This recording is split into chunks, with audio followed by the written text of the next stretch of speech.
Tunduklah segala bangsa sujud kepadamu.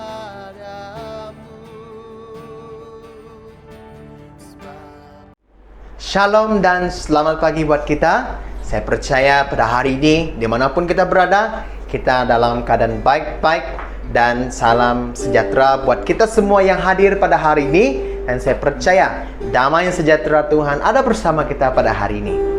Nah saudara, sebelum kita memulai kebaktian kita pada hari ini, mari kita berdoa. Saya bawa lagi dalam doa. Mari kita tundukkan kepala kita di hadapan Yesus. Haleluya, terima kasih Tuhan, terima kasih Yesus atas kasih dan anugerah-Mu Tuhan dalam hidup kami yang tidak terhingga Bapa. Kami berdoa Tuhan Yesus dan bersyukur karena kami pada hari ini Tuhan mempunyai nafas yang baru, hari yang baru, keluarga yang ada. Kami sangat bersyukur Tuhan karena kami tahu Tuhan Yesus, Engkau Allah yang hidup, Allah yang memberikan kami hidup Tuhan.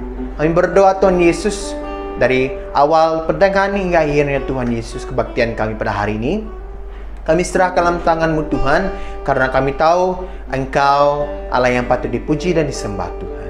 Terima kasih Tuhan, terima kasih Yesus. Dimanapun kami berada Tuhan, kami percaya malaikat-Mu yang akan berkemah di setiap rumah-rumah yang ada Tuhan.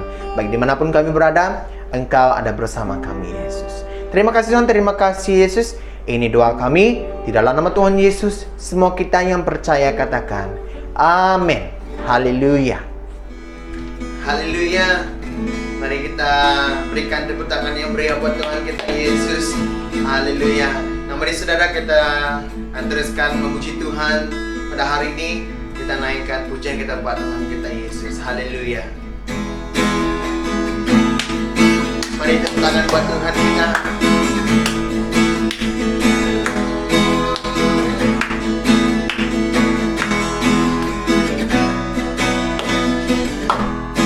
Tuhanku maha besar, Tuhanku maha kuasa, Raja segala raja. Haleluya.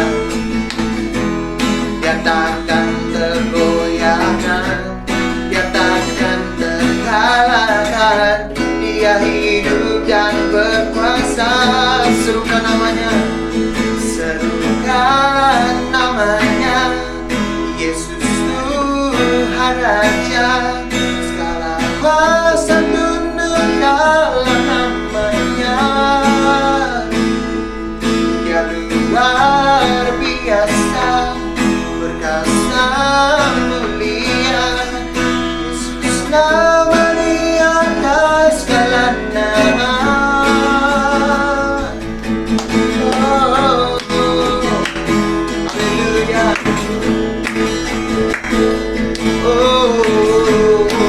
Mari katakan Tuhanku maha besar, Tuhanku maha besar, Tuhanku maha kuasa, Raja segala raja. Dia takkan tergoyahkan, Dia takkan terkalahkan. Dia hidup dan berkuasa. Serukan namanya, Yesus Tuhan Raja, segala kuasa tunduk dalam namanya.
kekurangan yang berat buat Tuhan kita Yesus. Haleluya.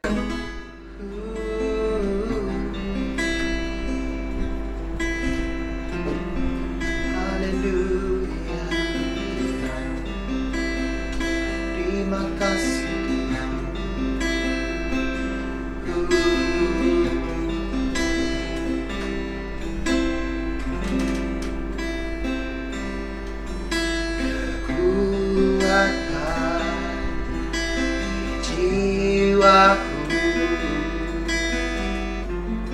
Adalah bersamamu. Tak pernah kau biarkan ku sendiri.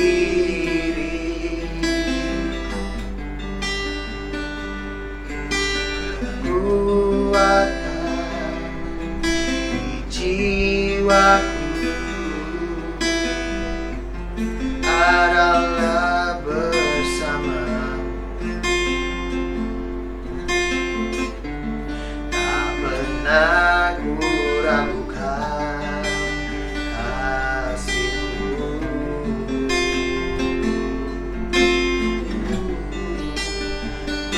Bersama-Mu Bapa,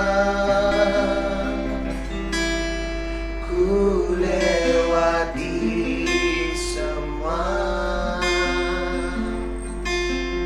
perkenanan-Mu yang teguhkan hatiku.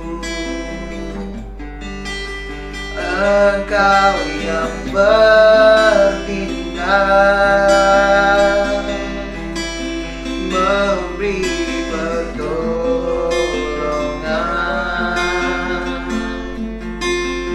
Anugerah-Mu besar menimpa bagiku.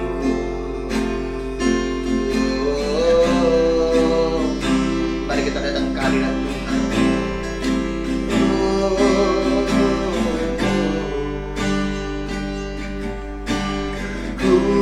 Kekuatan di jiwaku adalah bersamamu. Tak pernah kau biarkan ku sendiri.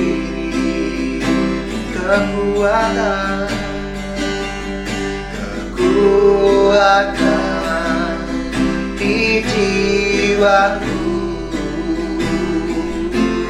adalah bersamamu. Tak pernah ku ragukan kasih-Mu. Oh, bersama-Mu Bapa, ku lewati semua perkenanan-Mu yang teguhkan hatiku. Engkau yang bertindak, memberi pertolongan.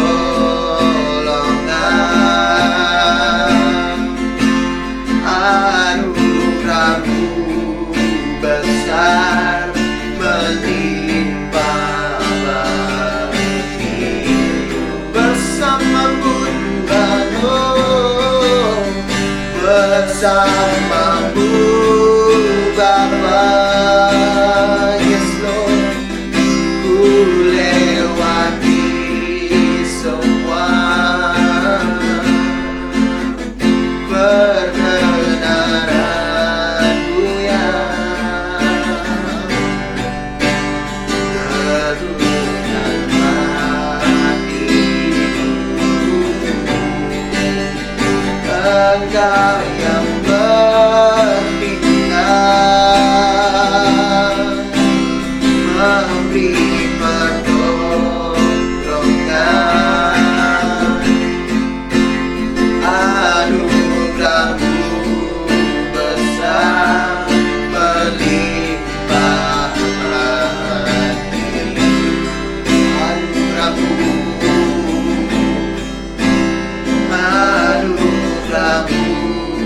besar melimpah bagiku.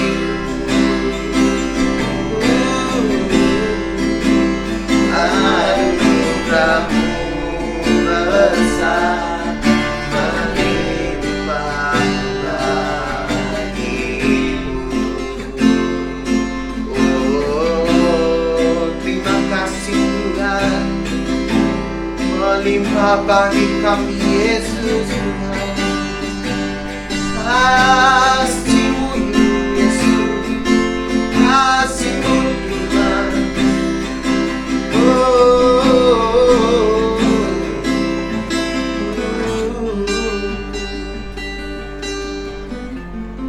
Terima kasih Tuhan atas kasih dan anugerah-Mu Bapa Yesus dalam hidup kami yang tidak pernah terhingga Yesus. Terima kasih Tuhan. Terima kasih Yesus. Sebentar kami akan mendengarkan firman-Mu Tuhan. Berkati hamba-Mu Tuhan Yesus. Urapi hamba-Mu Tuhan. Biar kami Tuhan Yesus setiap telinganya mendengar, kami akan memperoleh sesuatu Bapa, untuk kami meneruskan hidup kami Bapa, di mana kami hanya bersandar padamu Yesus Kristus dan Tuhan Juru Selamat kami. Haleluya Tuhan. Ini pujian sembah kami Bapa Yesus, hanya kami naikkan di dalam nama Tuhan Yesus. Semua kita yang percaya sama-sama kita katakan amin. Haleluya. Haleluya. Nah saudara, selepas ini kita akan mendengarkan sedikit dari firman Tuhan.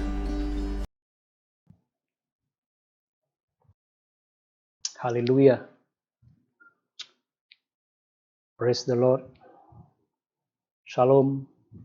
Damai sejahtera bersama Anda. Haleluya. Sekali lagi kita bertemu dalam kasih Tuhan. Pada saat ini saudara, saya datang sekali lagi untuk menyampaikan firman Tuhan.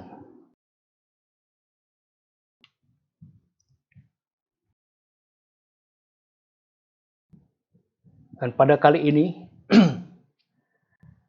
saya akan menyampaikan topik sedikit berbeza dari minggu-minggu yang sudah lalu, di mana saya banyak fokus kepada kebangkitan Tuhan. Memandangkan saudara, banyak dorongan dan message yang sudah kita terima, dan malam ini tidak kurangnya, tetapi sedikit untuk menyuntik semangat bagi orang yang percaya, supaya kita jangan lupa tanggung jawab kita sebagai orang yang percaya kepada Tuhan. Dan kalau Anda merupakan orang Kristen, message ini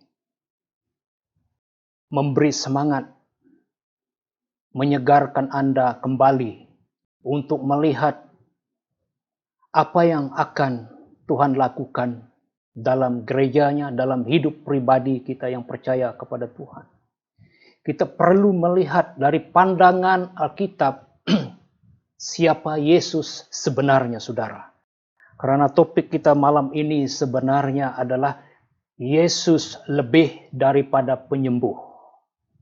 Dan teks kita malam ini, saudara, ialah diambil dari Yohanes 5 ayat 26 hingga 29. Nah, bila kita pikir tentang Yesus di dalam kehidupan kita, saudara, orang mempunyai banyak pandangan tentang Yesus.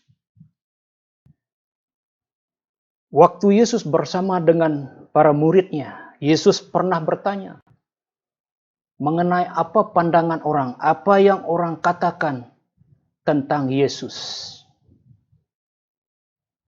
Dan ini sudah pasti juga pada hari ini, tidak kurangnya orang yang melihat Yesus itu sebagai apa? Nah, sedikit yang kita mau kupas pada malam hari ini dari teks ini, saudara. Yesus lebih daripada penyembuh. Biasanya sebagai manusia, karena kita adalah hidup, kita ada tubuh, jiwa dan roh kita, saudara. Dan sering terganggu bila tubuh kita merasa tidak rasa sehat dan kita perlukan kesembuhan bila kita sakit. Banyak kali terganggu tubuh badan ini, saudara. Dan seringkali kita terfokus kepada kesembuhan. Tidak kurang di zaman Tuhan Yesus, orang disembuhkan oleh Tuhan dari penyakit mereka. Orang kerasukan, mereka dibebaskan dari roh jahat. Sehingga, saudara, mungkin ada orang yang terpikir, Yesus adalah penyembuh. Tidak salah. Dan pada hari ini juga, kalau kita anggap Yesus itu adalah penyembuh bagi tubuh ini, bagi kehidupan kita setiap hari, itu pun tidak salah, saudara. Tetapi jangan berhenti di situ, sebab Yesus bukan sekadar penyembuh. Kalau kita baca di dalam Yohanes 5, 26 hingga 29, saudara. Di situ kita akan melihat firman Tuhan memperlihat kepada kita bahwa Yesus bukan sekadar penyembuh. Saya percaya kalau orang yang mencintai firman Tuhan, cinta kepada Yesus, pernah membaca bagian ini. Dikatakan Bapa sumber hidup, maka dia menjadikan anaknya juga sumber hidup. Bapa telah memberikan kuasa menghakimi kepada anak, karena dia itu anak manusia. Janganlah heran mendengar hal ini, karena akan sampai saatnya bagi semua orang di dalam kubur mendengar suaranya. Mereka akan terus bangkit dari kubur. Orang yang berbuat baik akan bangkit untuk mendapat hidup kekal. Dan orang yang berbuat jahat akan bangkit untuk dihukum. Nah, saudara, memang benar kita tidak lari dari pandangan yang biasa. Karena kita masih hidup di bumi. Kita belum sampai di surga dalam hidup kita, saudara. Jadi orang cenderung untuk melihat Yesus adalah penyembuh. Pada suatu ketika ceritanya, saudara,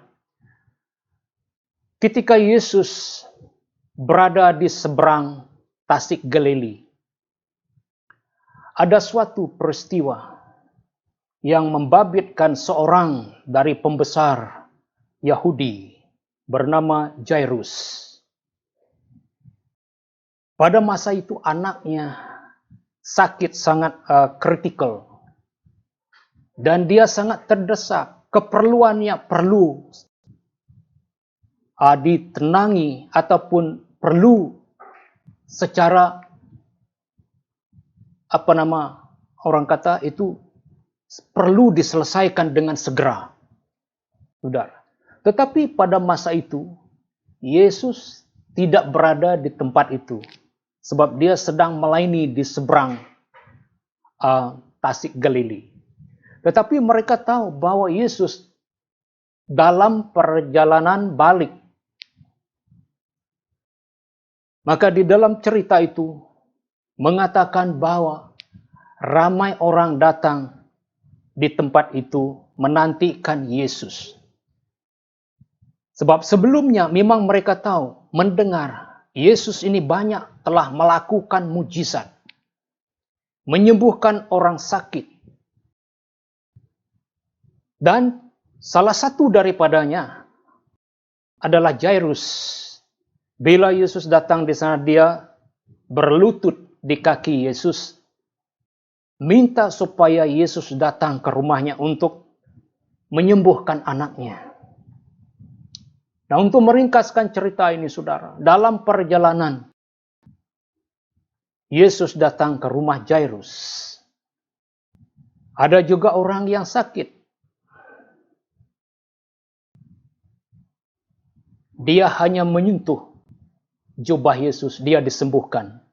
Mungkin juga cerita ini, apa yang Jairus lihat ini untuk meyakinkan dia lebih lagi tentang bahwa Yesus ini dapat menyembuhkan anaknya. Karena dalam perjalanan ke rumah sudah dia melihat kesembuhan terjadi, saudara. Tetapi berita yang dia terima setelah itu dalam perjalanan balik ke sana, bahwa ada orang yang bawa berita bahwa anak Jairus yang berusia 12 tahun sudah meninggal dunia. Nah, dan bila orang memberitahu berita ini, saudara, apakah Jairus ini patah semangatnya? Yesus sangat memahami perasaan Jairus. Bayangkan, ya, seorang bapa kehilangan anak yang berusia 12 tahun. Tetapi Yesus coba menghiburkan dia. Dia katakan, "Don't worry. Percaya saja. Jangan bimbang. Percaya saja." Nah, sekarang Jairus dia berdepan dengan ada dua sumber berita. Yang satu mengatakan itu sudah terlambat, anaknya sudah meninggal dunia.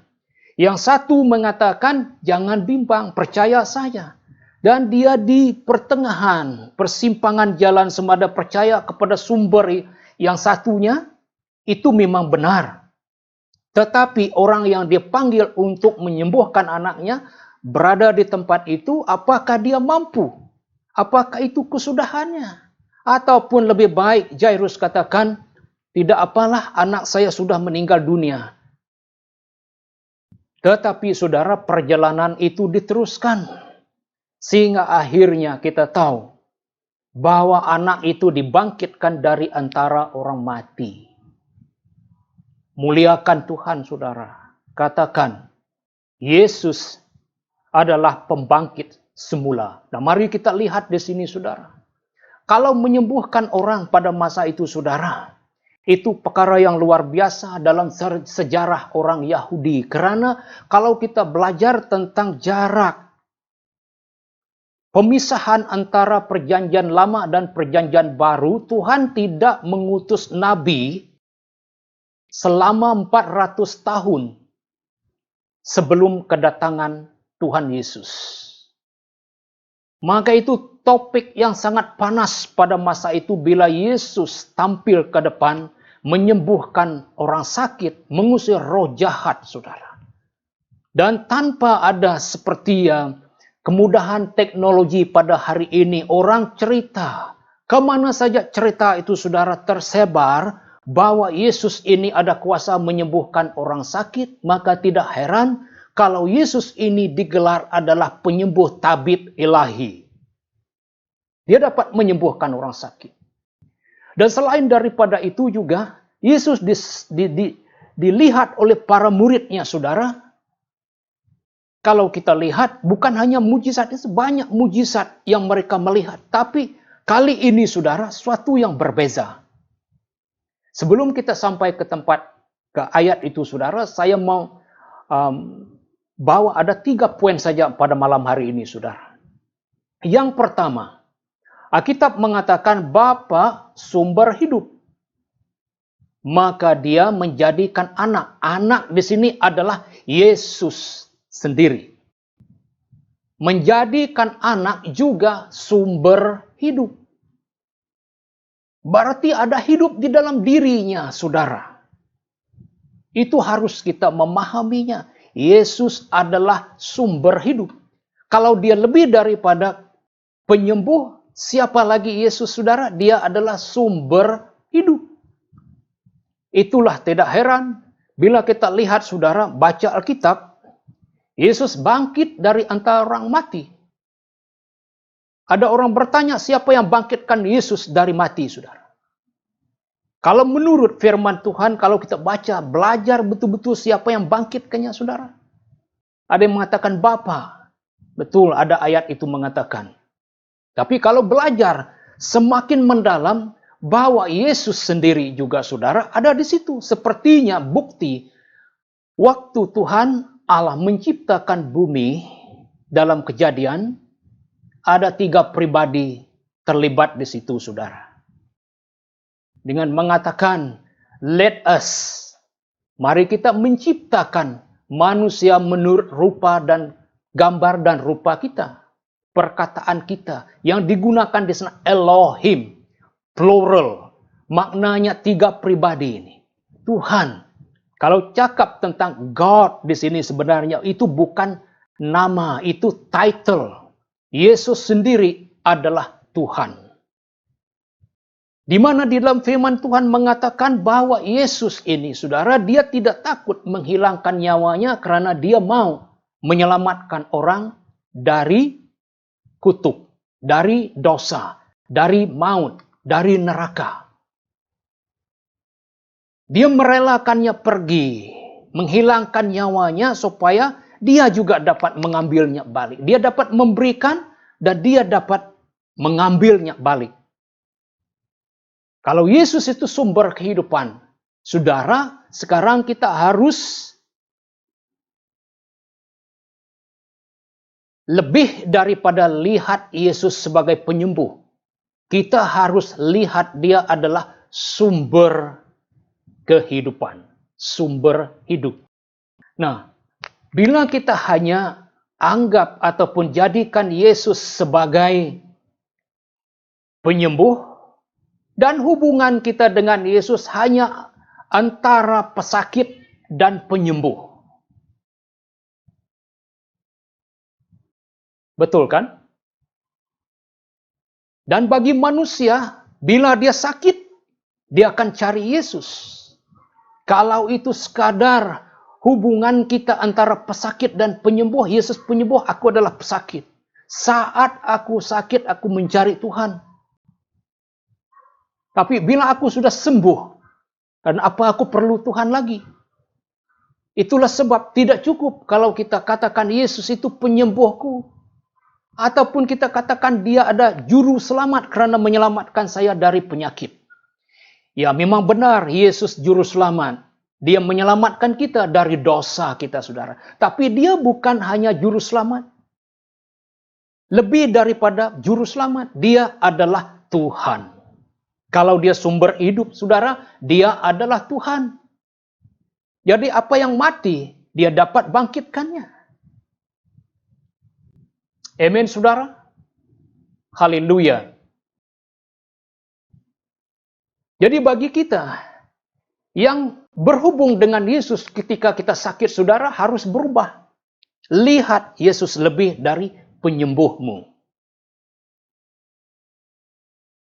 Ya memang benar. Yesus itu adalah penyembuh kita. Tapi jangan berhenti di situ. Lihat dia adalah sumber hidup.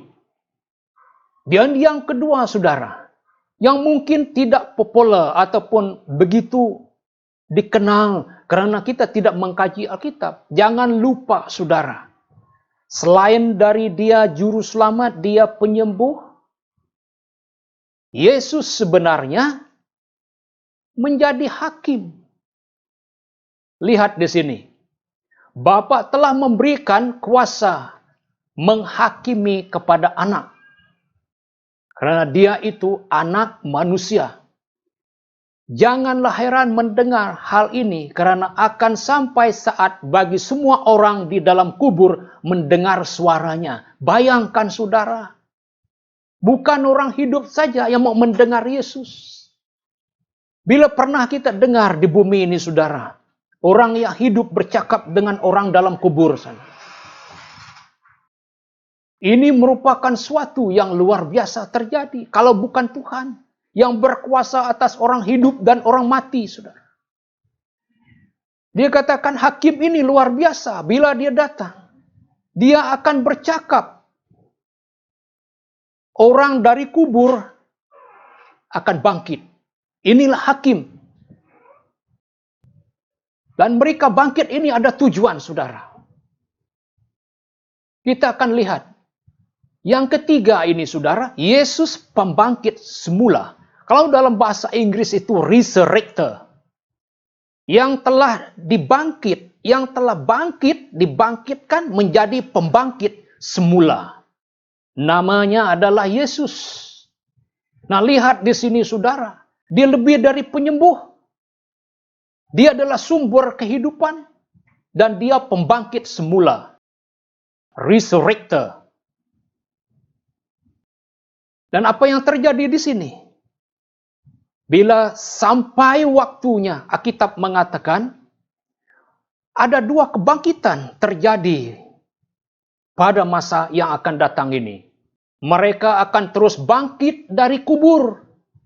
Ada dua kumpulan saudara. Itu sebab pada malam hari ini, message ini dia menyentuh kehidupan kita sebagai orang yang percaya. Sekira Anda memahami message ini saudara, ya itu benar, itu betul. Tetapi jangan, kalau kita paham saudara, jangan berhenti di situ. Message ini harus kita beritakan kepada orang lain. Karena ini adalah waktunya. Ini adalah waktunya.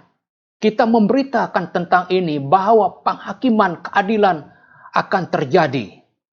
Dan dua kumpulan ini, dua jenis kebangkitan, dua kumpulan orang ini bangkit dari kubur. Yang pertama, orang yang berbuat baik akan bangkit untuk mendapat hidup kekal. You claim what the Lord has prepared for you.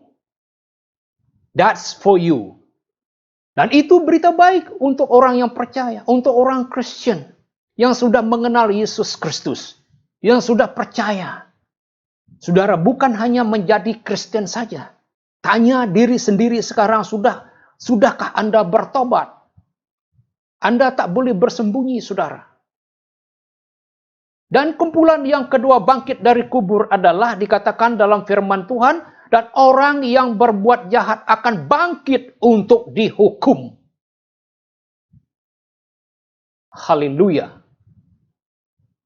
Dua persimpangan jalan bertentangan arah. Tidak akan silap, saudara. Dan Alkitab mengatakan di sini, pemisahan akan terjadi. Di dalam Alkitab, Wahyu mengatakan, Rasul Yesus Kristus mengatakan di dalam buku Wahyu, kemudian aku melihat sebuah tahta yang besar berwarna putih. Dan dia bersemayam di atasnya. Bumi dan langit lenyap menghilang dari hadiratnya dan tiada lagi tempat kedua bagi kedua-duanya. Aku melihat orang mati kecil dan besar berdiri di hadapan tahta itu dan kitab-kitab dibuka. Sebuah kitab lagi dibuka, yaitu kitab kehidupan, kitab hidup, the book of life. There are many books, tapi dia lihat di sini kitab hidup. Orang mati itu dihakimi menurut perbuatan mereka berdasarkan segala yang tersurat dalam kitab-kitab itu. Laut menyerahkan orang mati yang di dalamnya. Maut dan alam maut menyerahkan orang mati yang di dalamnya. Semuanya dihakimi menurut perbuatan masing-masing. Kemudian maut dan alam maut dihumbankan ke dalam lautan api. Inilah kematian yang kedua, itu kematian di lautan api. Siapa yang tidak tertulis namanya di dalam kitab hidup dicampakkan ke dalam lautan api. Nah, ini berita sedih bagi yang tidak kenal Tuhan. Kalau Anda belum bertobat, saudara, ini berita sedih. Karena ini adalah kesudahannya. Tidak ada peluang lagi. Tidak ada masa untuk bertobat lagi. Itu sebab kita memegang sekarang, saudara, amanat agung Tuhan Yesus sangat penting. Di bumi inilah masanya orang bertobat. Di bumi inilah masanya kita melayani untuk memberitakan firman Tuhan. Setelah kematian, tidak ada lagi saudara.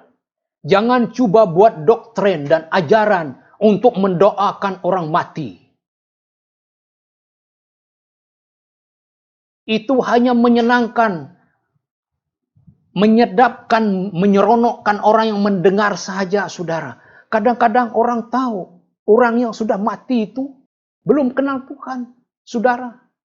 Kita jangan buat, saudara, suka-suka saja untuk menyenangkan orang yang masih hidup dengan perkataan itu begitu begini. Sebab bagaimanapun kita mau mewakili orang ini, saudara, selama dia masih hidup, dia tidak pernah menyerahkan hidupnya kepada Tuhan. Ya, kita pikir baik-baik tentang perkara ini, saudara. Itulah sebab ini adalah waktunya. Saudara pernah terpikir, mengapa setelah kematian kita tinggalkan bumi ini, saudara? Tidak ada lagi pengharapan bagi yang tidak mengenal Yesus Kristus. Tidak ada lagi tempat untuk engkau bertobat di neraka sana. Saudara mau tahu? Yesus mati di bumi ini, bukan di neraka. Darah Yesus tertumpah di atas bumi. Maka di bumi ini masih ada pengampunan karena darahnya tertumpah di atas kayu salib sebagai ganti dosa kita. Kita diselamatkan saat kita menerima Tuhan di dalam kehidupan kita, saudara. Lihat di sini. Yesus bukan hanya penyembuh. Dia adalah sumber hidup. Dia adalah pembangkit semula. Itulah namanya Yesus. Dan saudara, kalau tanya saya, ya, dari message ini, saudara, yang saya belajar di sini, semakin hari, saudara, kita ini sebenarnya menyembah Dia karena apa? Tidak cukup kalau kita mengalami mujizat saja, saudara. Adakah kita menyembah karena mujizat? Adakah kita menyembah karena kesembuhan yang Tuhan memberi? Tidak salah. Give thanks to the Lord. Apa yang Dia sudah lakukan karena kita disembuhkan. Tapi kita lebih lagi kita mau tahu siapa Yesus selain penyembuh. Dia adalah sumber hidup. Yes, kita katakan sesungguhnya Dia adalah sumber hidup. Nah, sekarang kita melihat, saudara, ramai orang sudah mulai melihat kematian akan terjadi. Bukan dari segi fisikal. Karena COVID ini, COVID-19 membawa impact yang besar kepada dunia. Di negara kita, saudara, memang tidak dinafikan bahwa impact yang sangat besar. Ramai orang melihat ada sesuatu yang terjadi itu bukan baik, tetapi bankrupt. Company akan bankrupt. Tapi ingat, sebagai orang Kristen, saudara, kita menjadi terang di tempat yang gelap. Kita memberi pengharapan karena kita ada firman Tuhan. Siapa sumber, kalau katakan sumber hidup. Siapa yang ada sumber hidup di bumi ini? Tidak ada, saudara. Dunia tidak dapat memberi kepada kita, tapi Yesus dapat memberi. Apa kita mau bimbang tentang company yang bankrupt, saudara? Orang hilang pekerjaan. Lebih baik hilang itu, saudara. Jangan kita hilang selama-lamanya. Kita masih ada chance di bumi ini, saudara. Dan Anda akan hidup di tengah-tengah percakapan orang, mendengar berita itu, ini, dan sebagainya. Hari demi hari kita mendengar bukan berita yang baik mungkin.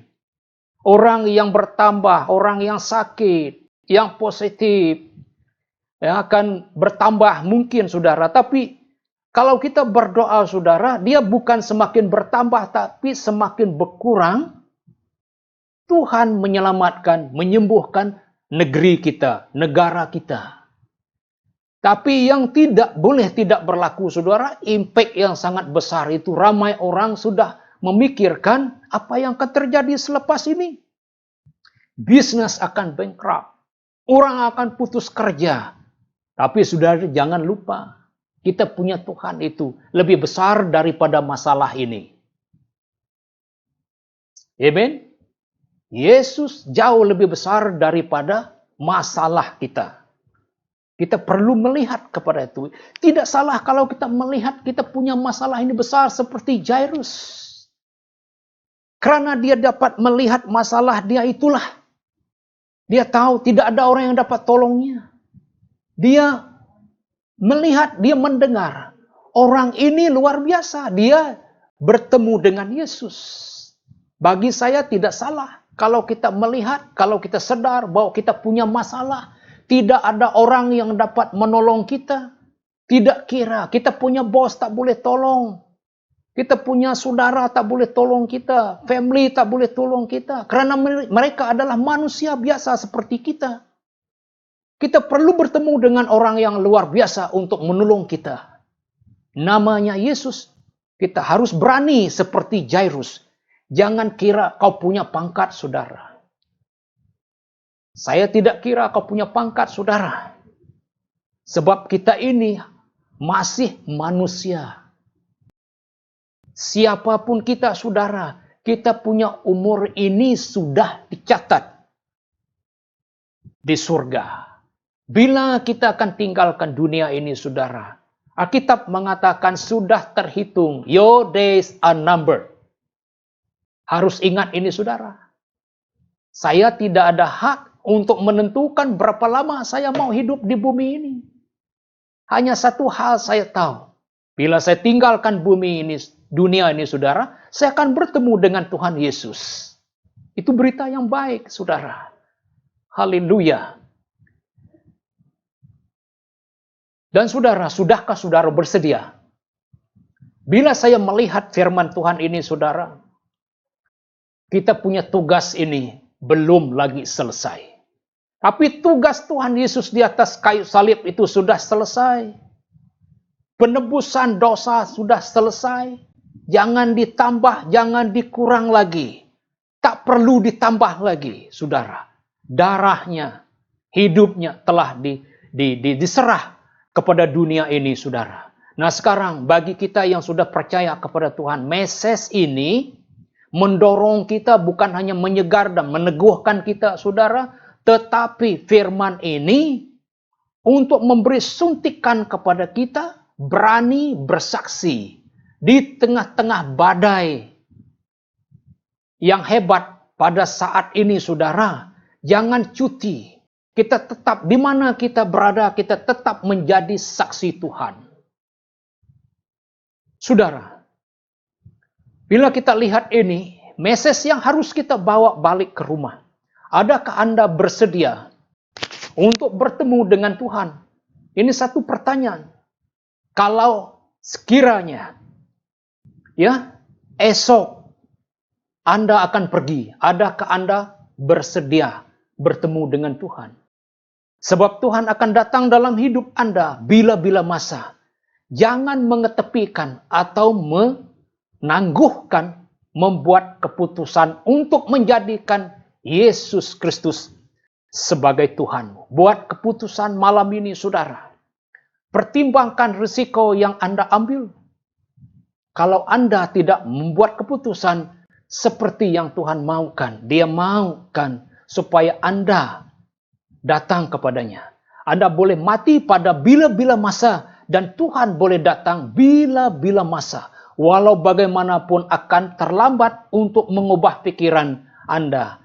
Tidak ada peluang kedua dan tidak ada celah lagi, saudara. Hari ini, Yesus ingin menjadi Tuhan dan Juru Selamat Anda.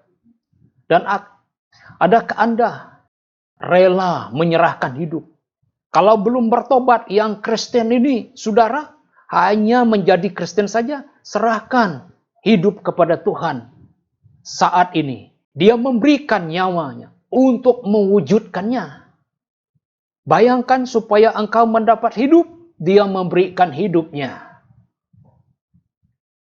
Jangan menangguhkan, saudara. Sebab suatu hari engkau akan berdepan dengan hakim bagi setiap suku dan bangsa di seluruh dunia. Tidak kira siapa bangsanya, agamanya akan bertemu dengan hakim ini. Namanya Yesus. Jangan-jangan dia katakan, pergi daripadaku penjual. Engkau adalah penjahat. Dan pergi dari saya, kamu dikutuk ke dalam api yang abadi. Dan kita tidak mau mendengar ini, saudara. Maka itu, saudara, mengingat tempat penghakiman Kristus yang akan datang, yang menanti kita, dan penghakiman tahta putih yang akan datang untuk orang-orang yang tidak percaya. Apa seharusnya sikap kita sebagai orang Kristen? Saya secara pribadi, saudara, percaya bahwa tempat penghakiman Kristus harus menjadi sumber kesukaan, kegembiraan di kalangan orang percaya. Itu sebab pada gereja awal, orang Kristen bila mereka datang dan mereka berpisah dengan satu sama lain, mereka tidak katakan selamat tinggal, mereka katakan Maranatha. Makna Maranatha itu, Tuhan kita datang, our Lord is coming. Ini digunakan sebagai ucapan di gereja awal, saudara. Ketika orang percaya berkumpul atau berpisah, mereka tidak mengatakan salam atau selamat tinggal, tetapi Maranatha. Itu adalah aloha orang Kristen. Sekiranya kita orang Kristen memiliki pandangan yang sama ke atas hari ini, itu akan menambah kegembiraan dan antisipasi kita di tengah-tengah perjuangan yang kita hadapi setiap hari. Mari kita gunakan pengangkatan yang akan datang sebagai cara untuk saling mendorong. Hari semakin hampir. Dalam surat Ibrani mengatakan, Ibrani 10:24-25, tempat penghakiman Kristus juga merupakan peringatan bahwa sebagai anak-anak Tuhan, kita adalah pengawal kehidupan kita. Kita masih diberi kebebasan memilih sesuatu di dalam hidup ini sebenarnya, saudara. Dan semua yang Tuhan percayakan kepada kita, saudara, kita harus tahu itu. Dan adakah Anda mempunyai pahaman yang jelas dan alkitabiah tentang kekudusan Tuhan, murka Tuhan, penghakiman, tahta putih yang hebat, dan penghukuman abadi di lautan api? Sekiranya Anda melakukannya, ini akan menyebabkan Anda gemetar dan tertutup ketika Anda memikirkan orang-orang yang dekat dengan Anda dan di sekitar Anda yang menghadapi kecaman kekal. Mereka memerlukan doa dan saksi ikhlas Anda. Dalam Roma 10 ayat 1 mengatakan, Rasul Paulus berkata, saudara-saudara, hasrat dan doa hati saya kepada Tuhan untuk mereka adalah agar mereka diselamatkan. Nah, inilah jiwa orang yang mengenal Kristus. Seperti Paulus, saudara. Tugasnya sudah selesai. Kerinduannya, jiwanya, saudara, ingin melihat orang diselamatkan. Tanya pada hari ini, adakah orang Kristen memiliki sikap dan jiwa seperti ini, saudara? Dalam 2 Korintus 5:20, dia berkata, atas nama Kristus, berdamai dengan Tuhan. Peace dengan Tuhan. Harus berdamai dengan Tuhan. Bila now is the time. Ini adalah waktunya. Semoga Tuhan meningkatkan beban kita untuk berdoa bagi yang hilang. Dan semoga dia memperkuat kesaksian kita ketika kita memohon kepada mereka untuk berdamai dengan Tuhan dan melepaskan murkanya melalui darahnya, yaitu Yesus Kristus. Semoga kita bersedia dan bersemangat untuk melihat Tuhan Yesus ketika dia datang dan pekerjaan kita di bumi ini sudah selesai. Sehingga itu ada banyak, saudara, pekerjaan yang harus saya dan Anda selesaikan sebelum Yesus datang. Oleh itu, saudara, pada malam hari ini, message yang ringkas ini, saudara, bukan hanya menyegar, memperkuatkan Anda, tetapi harus kembali melihat mengapa aku masih ada di sini. ada tujuan ilahi. Tuhan pakai Anda untuk bersaksi. Jangan tunggu keadaan tenang, selesa di tengah-tengah ombak badai. Keadaan yang tidak menentu. Anda menjadi saksi Kristus. Bila Anda mendengar percakapan yang tidak ada pengharapan, Andalah dihantar oleh Tuhan untuk memberi pengharapan. Bila orang bercakap tentang sesuatu akan mati, sesuatu akan kaku dan beku, tidak ada harapan. Anda di situ, what are you going to do? Say something, life. Karena ada di dalam kita itu adalah kuasa kebangkitan Tuhan Yesus Kristus. Christ is our resurrector. Dia bukan hanya bangkit, tetapi dia menjadi pembangkit semula. Maka itu saudara, dan saya ingin membawa kita di dalam doa pada malam hari ini saudara, supaya kuasa Tuhan, Roh Kudus Tuhan bekerja dalam kehidupan kita. Mari kita tunduk. Tuhan Bapa kami di surga, dalam nama Yesus Kristus, kami telah mendengar sabda firman-Mu Bapa. Kami melihat Yesus penyembuh, bukan hanya sekadar penyembuh, tetapi dia adalah sumber hidup. Terima kasih Bapa. Dan kami juga melihat Yesus adalah hakim yang akan mengadili, yang menghakimi orang yang hidup dan orang yang mati. Tuhan, hari itu kami nanti-nantikan dalam hidup kami. Bagi orang yang percaya, kami sangat menantikan hari ini. Merupakan hari kegembiraan bagi kami untuk menikmati dan hidup di dalam kerajaan-Mu yang sempurna. Tapi kami ingin berdoa bagi orang yang belum mengenal Tuhan. Biarlah Tuhan, mereka mendengar firman-Mu. Entah siapa yang membawa firman-Mu, tidak kira siapa mereka. Engkau memberkati mereka, supaya firman itu hidup dan dapat membuat orang bertobat dan tinggalkan jalan yang salah dan hidup yang gelap di bawah kerjaan setan dan iblis. Dan kami juga sadar bahwa Yesus adalah pembangkit semula. You are the Christ, you are the resurrector. Bapa, kami percaya kalau orang yang masih hidup dapat mendengar, sedangkan mereka yang mati pun dapat mendengar suara-Mu bila Engkau datang ke bumi. Agunglah nama-Mu Tuhan, ajaiblah Tuhan.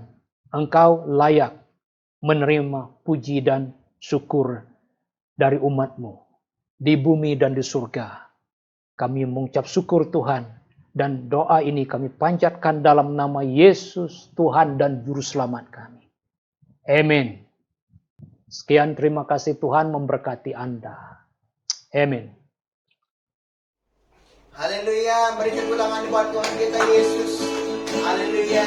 Siapa yang merasakan diberkati, mari lambaikan tangan kita dulu. Katakan amin. Amin. Katakan amin. Amin. Katakan amin. Amin. Haleluya.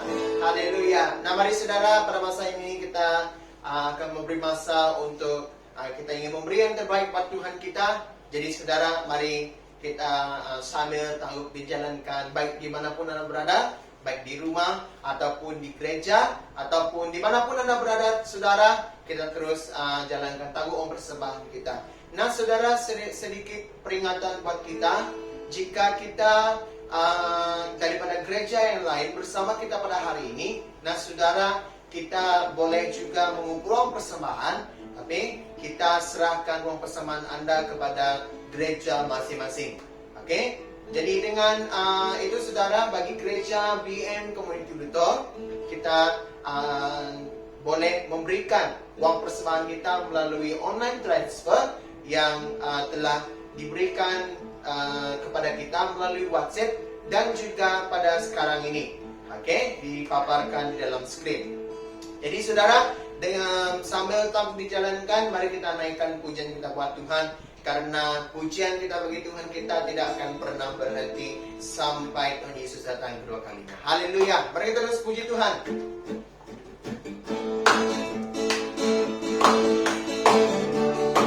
Haleluya.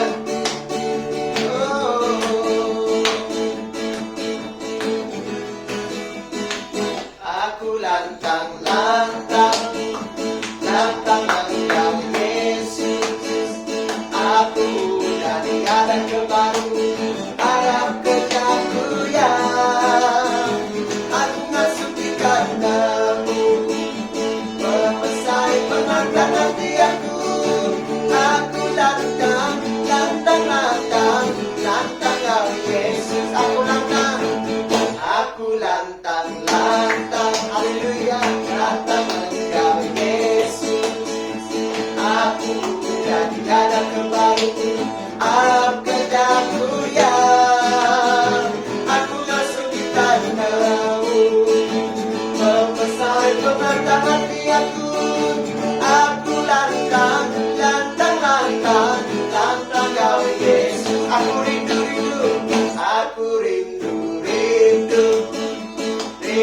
Engkau Yesus.